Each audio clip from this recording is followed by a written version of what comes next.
Alright, what's cracking with y'all? It's your boy Prince the Hustle Guy, aka Wise the Warlock, and we reaching in the combat tool bag one more again. It's a cold black affair. Shout out to the mighty LDBC only, LDBC everywhere, LDBC or nothing. So Ryan Garcia versus Javier Fortuna. Yes, I have to give my reaction on this. Ryan Garcia did look better. He looked more defensively responsible. His punches were somewhat tighter.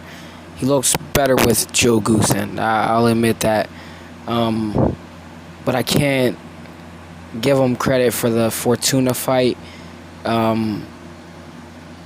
Seeing as there were stipulations where this fight didn't happen at 135, Fortuna came in kind of looking Homer Simpson-esque.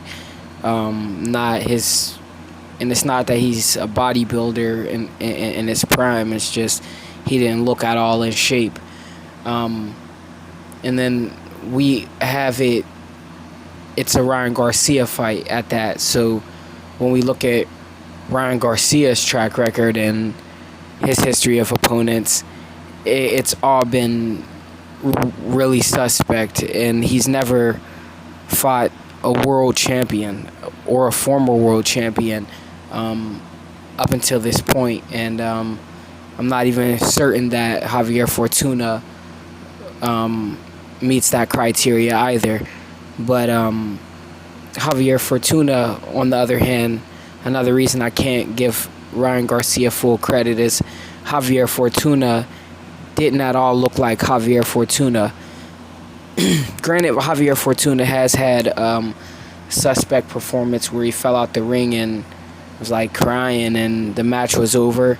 But Javier Fortuna is pretty much like a lightweight Derek Chisora. He goes out there and he brawls until he can't brawl anymore. And he has some boxing ability, but it's not, and it hasn't ever been his strongest suit. So to see him attempt to go out there and try to box the bigger guy on the outside, it just seems strange to me. And then the knockdowns absolutely seem suspect. They were like all delayed reactions. He would get hit, put his guard up, and then take a knee and be completely clear-eyed. Like, we've seen this guy knocked down before. We've seen him wobbly-legged before. It was like no extremely anticlimactic each time he was knocked down.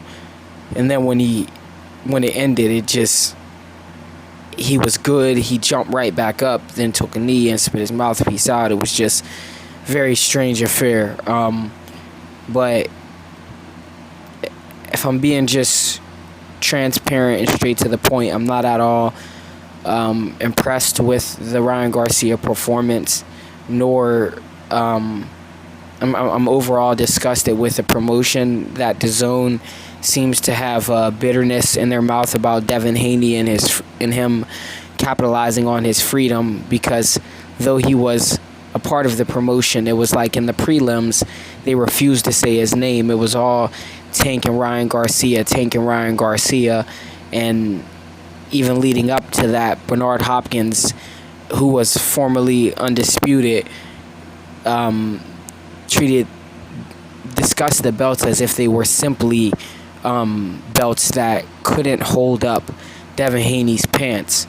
So it was a very strange rollout for this fight, and how they were avoiding mentioning Devin Haney's name at all, and not even giving him the credit as being the top dog, the number one guy, the only guy at 135.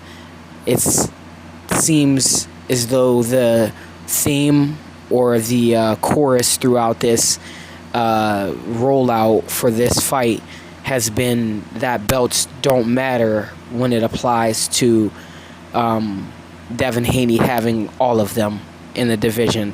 So they're my thoughts. Again, not at all impressed with Ryan Garcia. Completely disgusted with the promotion from the Zone. And till next time, guys.